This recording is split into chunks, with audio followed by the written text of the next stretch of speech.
हरियाणा गठन के बाद मुख्यमंत्री मनोहर लाल ऐसे पहले मुख्यमंत्री बने जिन्होंने एक अनूठी पहल की शुरुआत करते हुए चंडीगढ़ में मुख्यमंत्री आवास पर लोकसभा क्षेत्रवार जनप्रतिनिधियों और प्रबुद्ध व्यक्तियों के लिए विभिन्न विभागों के आला अधिकारियों को एक मंचन पर लेकर आए।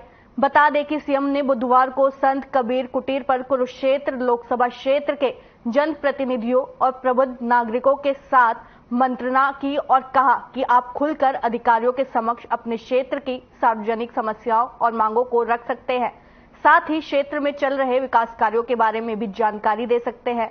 वहीं बैठक के सफल आयोजन के बाद मुख्यमंत्री ने लोगों की मांग पर यह निर्णय लिया कि इस प्रकार की बैठकें साल में कम से कम 2 बार आयोजित करवाने का प्रयास किया जाएगा।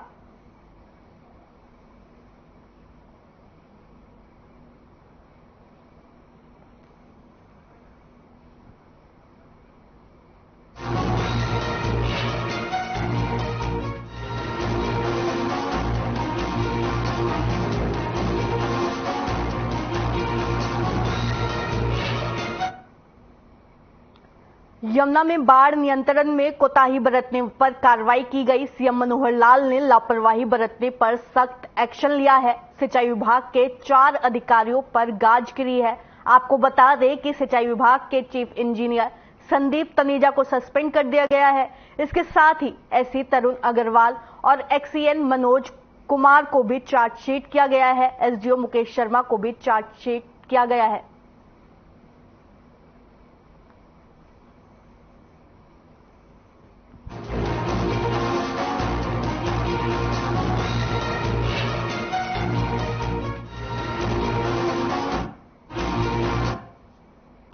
आगामी लोकसभा और विधानसभा चुनाव को लेकर बीजेपी ने अपनी कमर कस ली है। चुनाव के मद्देनजर संगठन को मजबूत बनाने के लिए प्रदेश भर में पन्ना सम्मेलन प्रमुख सम्मेलन किए जा रहे हैं। इसी कड़ी में बहादुरगढ़ में 13 अगस्त को बीजेपी पन्ना प्रमुख सम्मेलन होने जा रहा है। आपको बता दें कि बहादुरगढ़ में होने वाले इस पन्ना प्रमुख सम्मेलन में हरियाणा बीजेपी प्रभारी विप्लव देव और बीजेपी प्रदेश अध्यक्ष ओम प्रकाश धनखड़ के अलावा रोहतक लोकसभा क्षेत्र के सांसद अरविंद शर्मा समेत पार्टी के कई बड़े नेता मौजूद रहने वाले हैं। ये सभी नेता बीजेपी पर ना प्रमुखों से सीधा संवाद करेंगे और आगामी चुनाव को लेकर रणनीति भी तैयार की जाएगी।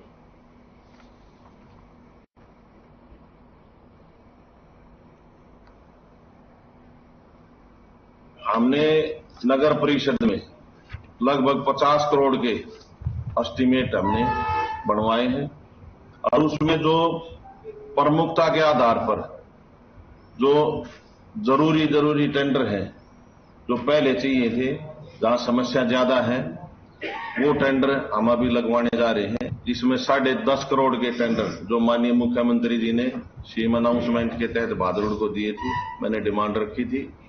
उसमें अपना परशुराम वाला रोड है जिसमें 2 करोड़ 15 लाख रुपए का उसका काम है। कुछ सेक्टर 6 के रोडों का काम है, कुछ सेक्टर 9 के रोडों का काम है। एक अपना नारा नारी रोड से वार्ड 9 से होता हुआ निजामपुर रोड तक सीसी का रोड बनना है बीच से, वो भी काम उसमें लगा हुआ है।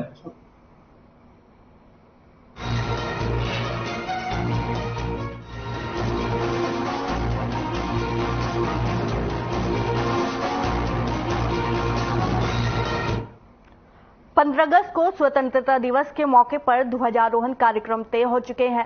हरियाणा के राज्यपाल बंडारू दत्तात्रेय रोहतक में ध्वजारोहण करेंगे, जबकि मुख्यमंत्री मनोहर लाल फतेहाबाद में ध्वजारोहण करेंगे।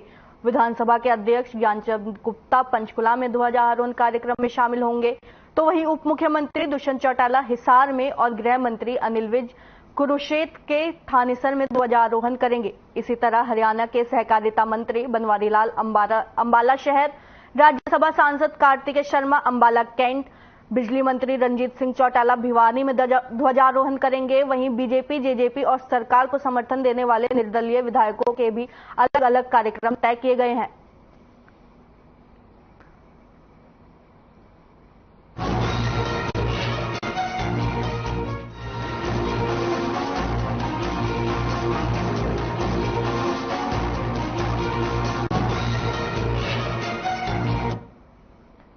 पशुपालन मंत्री जेपी दलाल ने बुधवार को चंडीगढ़ में विभाग के अधिकारियों की समीक्षा बैठक ली। बैठक में अवगत कराया गया कि हिसार जिले में लगभग 55 गौशालाएं हैं और राजकीय पशुधन फार्म के विशेषज्ञों की 21 टीमें गठित की गई है, जो इन गौशालाओं का दौरा कर स्वस्थ गायों की पहचान कर रही है, जिन्हें बाद में फार्म में लाया जाएगा और कृत्रिम गर्भधान के माध्यम से नस्ल सुधार पर कार्य किया जाएगा। जेपी दलाल ने अधिकारियों को निर्देश दिए कि आरंभ में पायलट परियोजना के आधार पर हिसार जिले में कार्य करे, उसके बाद गौ सेवा आयोग के सहयोग से प्रदेश की सभी गौशालाओं का निरीक्षण करे और स्वस्थ गायों को चिन्हित करे।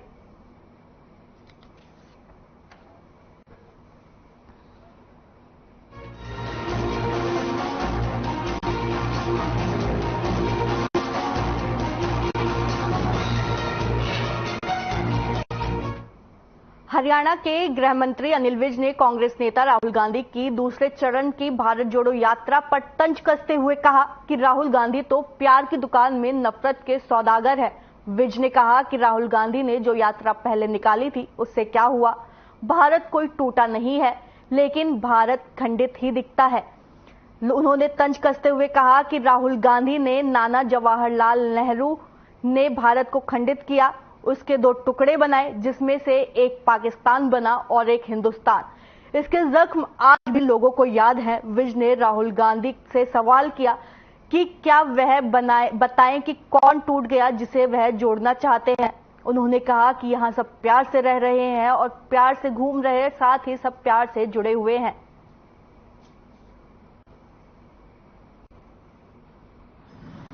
हिंदुस्तान बना जो पहले निकाली है उसका क्या हो गया? भारत कोई टूटा हुआ थोड़ा, इनको तो हमेशा भारत खंडित नजर आता है, क्योंकि इनके नाना जवाहरलाल नेहरू ने भारत को खंडित किया, उसके दो टुकड़े बनाए, एक पाकिस्तान और एक हिंदुस्तान बनाया, जिसके जख्म आज तक लोगों को याद है।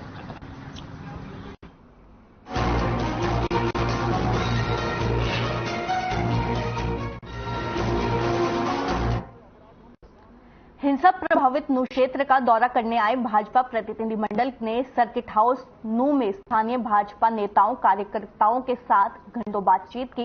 इसके अलावा भाजपा प्रदेश अध्यक्ष ओम प्रकाश धनखड़ और कैबिनेट मंत्री बनवारी लाल के अलावा 5 सदस्यीय प्रतिनिधिमंडल ने उपायुक्त धीरेन्द्र खड़गटा और पुलिस कप्तान नरेंद्र बिजरानिया से भी हालात के बारे में विस्तार पूर्वक जानकारी ली।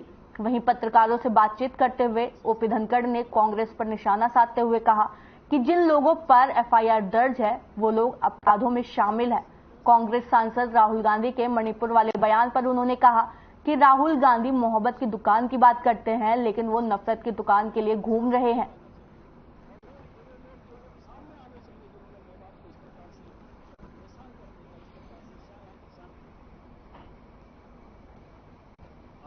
कितनी सारी पोस्टें एफआईआर उनके खिलाफ दर्ज हुई है। वो तो अपराधों में शामिल थे, तो अपराधों में जो शामिल है, एफआईआर बाय नेम एफआईआर है, मर्डर की एफआईआर है, तो ऐसे लोगों को तो पहले उन लोगों के बारे में बात करनी चाहिए, ऐसी पार्टियों को जो दंगा भड़काने में शामिल थी। ये साफ साफ दिख रहा है। राहुल गांधी ने संसद में कहा है मणिपुर मामले को लेकर कि बीजेपी कैरोसिन फैला रही है पूरे देश में। देखिए, नाम मोहब्बत की दुकान का करते हैं और नफरत की दुकान लिए घूम रहे हैं कांग्रेसी सब जगह। यहां भी यही काम कर रहे हैं। पहले अपने अंदर झांकना चाहिए कांग्रेस पार्टी को, केवल शब्दों से नहीं होता है, हकीकत में व्यवहार क्या है कांग्रेस पार्टी का। मेवात जो जला है उसके पीछे कौन है ये स्पष्ट दिखाई दे रहा है, इसको समझा जाना चाहिए। और वे लोग जो है सामने आने चाहिए जिन्होंने मेवात को इस प्रकार से परेशान करने का, इस प्रकार से यहाँ की शांति को भंग करने का काम किया, यहाँ के भाईचारे को तोड़ने का काम किया। कितनी सारी पोस्टें सोशल मीडिया पर है, मीडिया को दिखाना चाहिए इन सब, जिससे राहुल गांधी भी देख सकें कि उनकी पार्टी कैसी है। एफआईआर उनके खिलाफ दर्ज हुई है।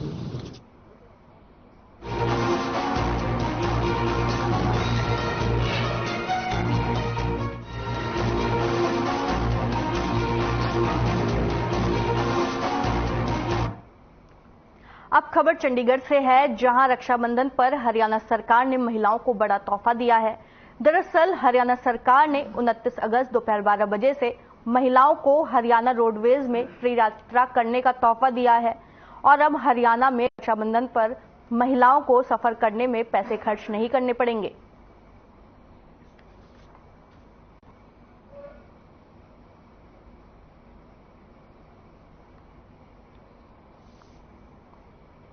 रोड की तरफ से मैं प्रदेश के मुख्यमंत्री मनोहर लाल जी का धन्यवाद करूंगा। उन्होंने जो राखी पे जो बहनों को फ्री बस सेवा 2 दिन दी है, वैसे तो कहने के लिए 1.5 दिन है, वैसे 2 दिन ही होते हैं। 29 और 30 को जो बसों की जो फ्री सेवा महिलाओं के रहेगी और जो 15 साल का बच्चा उसके साथ है, 15 साल छोटा, वो भी साथ फ्री रहेगा और अपने भाई के घर राखी बांधने का काम राखी बांधने जाएंगे। उसका आना और जाना हरियाणा रोड की तरफ से प्रदेश के मुख्यमंत्री मनोहर लाल जी ने इसकी राखी पे एक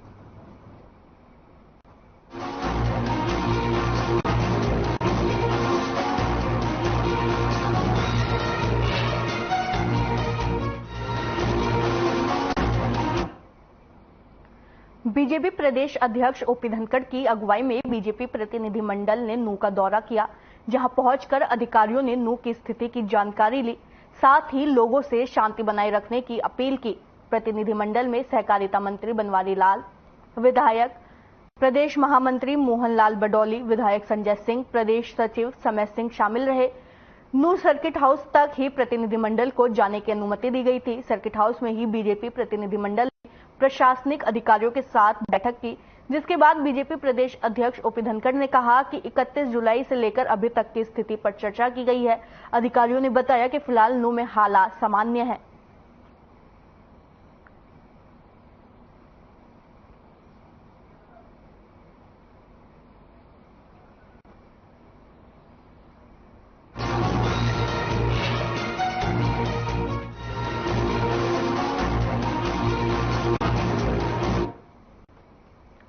हरियाणा सरकार के राज्य मंत्री ओपी यादव ने पिछले दिनों नूह में हुई हिंसा को दुखद और देश के लिए शर्मनाक बताया है। उन्होंने कहा कि घटना बेहद दुखद है और इस प्रकार के पुनरावृत्ति न हो, इसके लिए भी सरकार ने उपाय किए हैं। मंत्री ओपी यादव बुधवार को झज्जर में परिवेदना समिति की बैठक लेने आए थे। उन्होंने कहा कि परिवेदना समिति की बैठक में 15 परिवाद रखे गए हैं, जिनमें से 11 परिवादों को निपटारा कर लिया गया है। अधिकांश परिवार जमीन से संबंधित थे। नूह प्रशासन ने विपक्षी दलों के नेताओं को नूह में जाने से रोकने के लिए सवाल पर जवाब देते हुए कहा कि इसलिए उनको रोका गया है कि वहां का सौहार्द ना बिगड़े और वह अपने लिए वहां के लोगों को इस्तेमाल ना कर सके।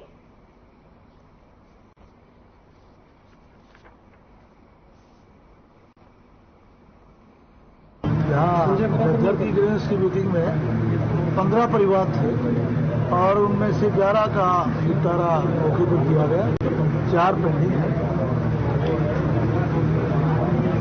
सर, कुछ परिवार ऐसे जो लगातार हर मीटिंग में 11 परिवार पूरे कर दिए, खत्म कर दिए।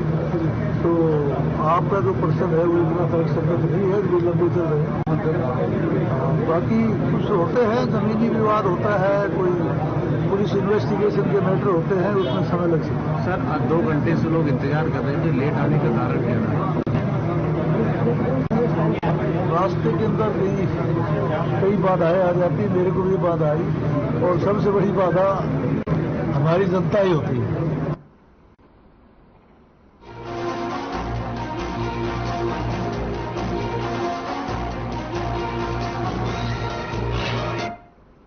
पूर्व राष्ट्रपति रामनाथ कोविंद, हिमाचल प्रदेश के गवर्नर शिव प्रताप शुक्ला, पंजाब के गवर्नर बनवारी लाल और हरियाणा के गवर्नर बंडारू दत्तात्रेय कुरुक्षेत्र में आकर गुरुकुल का भ्रमण करेंगे।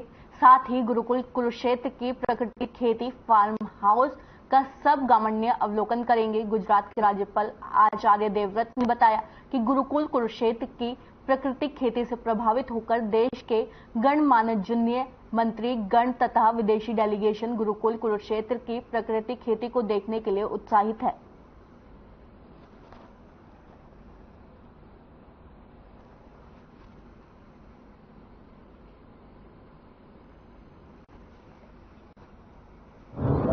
गुरुकुल कुरुक्षेत्र में पधार रहे हैं और उनकी लंबे समय से इच्छा थी कि हम गुरुकुल कुरुक्षेत्र में किए जा रहे कार्यों को भी देखें, बालकों का किस प्रकार से राष्ट्र के लिए निर्माण चल रहा है उसका भी अवलोकन करें और इसके साथ प्राकृतिक खेती का जो बहुत बड़ा अभियान यहाँ खेतों में चला जा रहा है उसको भी देखें। इसी निमित्त कल वो हमारे बीच में पधारेंगे। आप सबसे मेरा निवेदन है कि उसमें आप स्वयं भी पधार कर इस सारे व्यवस्थाओं को देख सकते हैं। निश्चित रूप से मैं समझता हूं जब इतने बड़े बड़े लोग और विशेष करके माननीय भारत के यशस्वी प्रधानमंत्री श्रीमान नरेंद्र मोदी जी बीच बीच में अपने मंत्रियों को भी भेजते हैं, सांसदों को भी भेजते हैं और विदेशी डेलीगेशन भी यहाँ आते हैं। पिछले दिनों लंका से भी लोग आए, श्रीलंका से, नेपाल से आ रहे हैं और जापान थाईलैंड के भी लोग यहाँ पर आए हैं। तो देश के कोने कोने से भी लोग आ रहे हैं। तो यहाँ से बहुत बड़ी प्रेरणा जा रही है और गुरुकुल कुरुक्षेत्र में एक स्थायी रूप से जो ट्रेनिंग सेंटर प्राकृतिक खेती का चल रहा है, इससे हजारों लोग ट्रेनिंग ले रहे हैं और वो ट्रेनिंग लेकर पूरे राष्ट्रव्यापी एक जन आंदोलन की ओर हम बढ़ रहे हैं।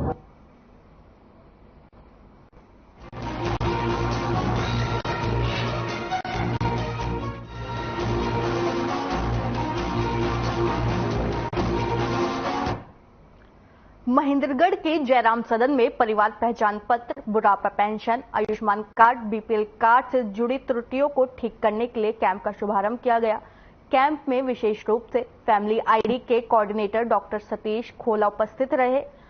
बीजेपी के कद्दावर नेता व पूर्व शिक्षा मंत्री रामविलास शर्मा ने कहा कि किसी परिवार को पीला राशन कार्ड कट गया या फिर फैमिली आईडी में इनकम 1,80,000 रुपए से कम है या कोई भी गरीब परिवार बीपीएल राशन कार्ड से वंचित रह गया है, उनकी समस्या के समाधान के लिए ये कैंप आयोजन किया गया है।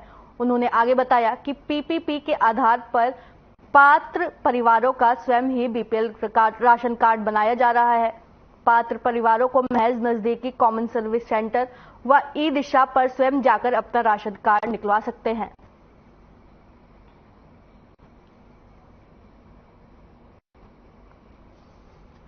हम पीछे गांव में जब गए तो हमारे सामने एक समस्या आई कि किसी का पीला कार्ड कट गया है, किसी की आईडी में कोई न कोई करेक्शन होनी है और इस तरह के जो मसले हैं हर गांव में सैकड़ों की संख्या में कुछ माता बहनें ऐसे अपाहिज।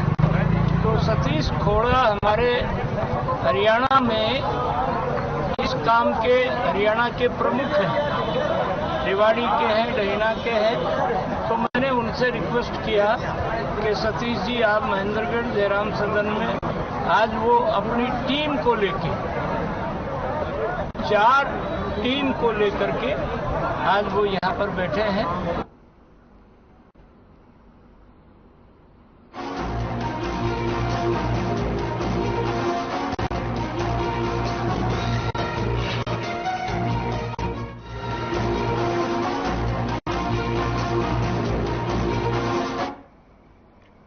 पलवल में प्रदेश सरकार की तरफ से यातायात नियमों के प्रति छात्रों को जागरूक करने के लिए सड़क सुरक्षा प्रतियोगिता का आयोजन किया जाएगा, जिसमें सभी सरकारी और गैर सरकारी और कॉलेज के छात्र बढ़ चढ़कर हिस्सा लेंगे।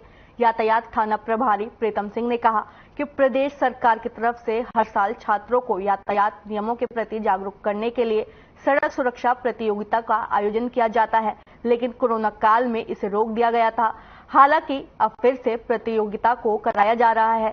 साथ ही जिले के वाहन चालकों से वाहन चलाते समय यातायात नियमों का पालन करने की अपील की है। इस संदर्भ में यातायात पुलिस खंड शिक्षा अधिकारी के कार्यालय में अध्यापकों के साथ एक बैठक की। बैठक में जिला शिक्षा अधिकारी अशोक बघेल भी मुख्य रूप से मौजूद रहे।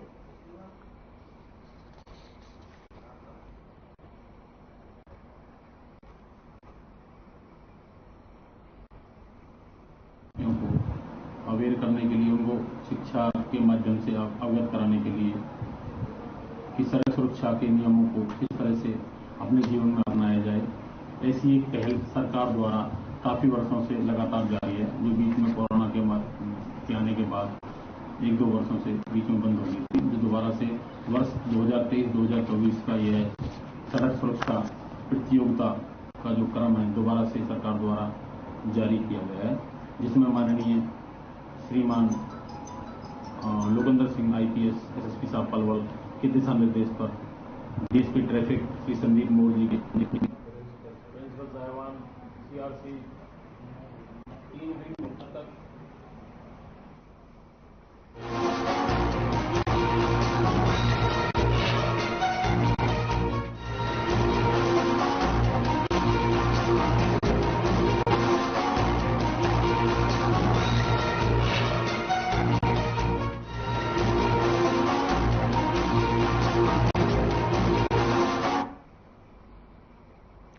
नूह में हुई हिंसा के बाद अब प्रदेश भर में शांति का माहौल है। इसी बीच रेवाड़ी के ग्राम पंचायत ने अपने अपने क्षेत्र के थाना प्रभारी को एक पत्र के माध्यम से विशेष समुदाय और शरारती तत्व प्रोग्राम में आने से रोकने की बात कही है।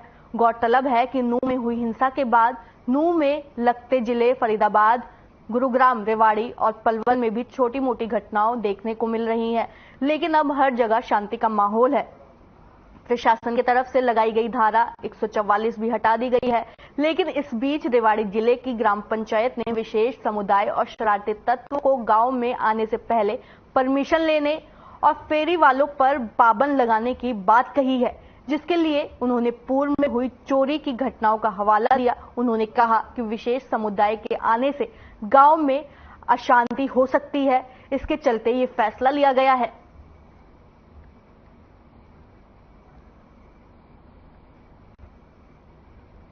देखिए, देखने में ऐसा है कि कुछ ग्राम पंचायतों ने रेवाड़ी जिले में SHO कंसर्न SHO को लेटर लिखे हैं, जिसमें उन्होंने एक पर्टिकुलर किसी समुदाय के लोगों से संबंध रखने वाले लोगों को उन्होंने गांव में घुसने से मना कर दिया, और जो अगर कोई व्यक्ति विशेष समुदाय से जो संबंध रखता है उनको बाहर निकलने के लिए कहा है। और उन्होंने ये भी कहा है कि इसमें कोई भी अगर लॉ एंड ऑर्डर की सिचुएशन आती है तो उसके लिए वो स्वयं ही जिम्मेदार होंगे। मैं सरपंच प्रतिनिधि हूँ, मेरी माता जी सरपंच है गाँव साणवास की। ये लेटर जारी किया गया आपकी तरफ से SHO को दिया, क्या कुछ उसमें बोला गया? वो लेटर ये था कि जैसे अभी नूह में जो हिंसा हुई है उससे माहौल काफ़ी तनावपूर्ण है, और उस तनावपूर्ण माहौल को देखते हुए हमने एक लेटर लिखा है कि भाई ऐसे माहौल में जो संदिग्ध व्यक्ति हैं किसी विशेष समुदाय से, को जो भी संदिग्ध व्यक्ति हैं जो गांव में व्यवसाय करने या फेरी लगाने आते हैं, उन पर नज़र रखी जाए। हम अपनी तरफ से कर ही रहे हैं, लेकिन इस मामले में हम अपने पुलिस की भी सहायता चाहते हैं कि उन पर संदिग्ध पर नज़र रखी जाए। जैसे गांव में शांति बनाए रखी जाए, और बाकी चोरी चारी जैसे हैर हुए, टिल्लर हुए, काफ़ी चीज़ें का नुकसान हो रहा है, तो इनका गाय वगैरह का तो इसको तो समाधान किया जाए। गांव में ना कुछ बाहर के व्यक्ति आते हैं, कोई कबाड़ा लेने आता है, कोई वैसे फेरी मारने आते हैं, ऐसे आते ही रहते हैं। इस दरमियान गांव में कई बार गांव की फिरनियों से जैसे ट्रैक्टर का सामान एहरो वगैरह पड़े होते हैं उनको उठा कर ले गए और बेच देते हैं। हम चाहते हैं कि जो बाहर से व्यक्ति आते हैं, सरपंच साहब तो कर ही रहे हैं गांव में इसके बारे में कार्रवाई, लेकिन हम चाहते हैं कि पुलिस से इसकी करवाई जाए ताकि गाँव में इस तरह कोई घटना ना घटे। मैंने अभी कल परसों SHO सर को एक लेटर दिया था लिख के, उसमें मैंने लिखा था कि जो भी विशेष समुदाय के लोग या शरारती तत्व हमारे गांव में आते हैं वो एंट्री ना करे बिना इजाजत के, ताकि गांव में शांति का माहौल बना रहे, और उससे गांव के लोग भी सतर्क रहेंगे और SHO आप भी तुरंत ध्यान देंगे हमारे गांव की तरफ। और उसमें ये भी लिखा है व्यवसाय नहीं करने दिया जाएगा, फेरी वगैरह नहीं लगाने दी जाएगी। हाँ जी, हाँ जी, क्योंकि लोग फेरी लगाते हैं दिन में और रात में सर वो ही चोरी का कारण बनते हैं, इस वजह से। अभी एक लेटर लिखा है आपने थाना SHO के नाम, क्या कुछ उसमें मांग की गई, क्या कुछ लिखा है आपने? उसमें लिखा जो भी असामाजिक तत्व है ना उन पर निगाह रखी जाए। उसमें विशेष समुदाय की बात आ रही है कि व्यवसाय नहीं करने देंगे, फेरी गाँव में ना ऐसी कोई बात नहीं। हमारा गाँव तो रहेगा अभी 4-5 घर, वो आराम से है, कोई दिक्कत नहीं। मिल रही थी जाकर आप लोग।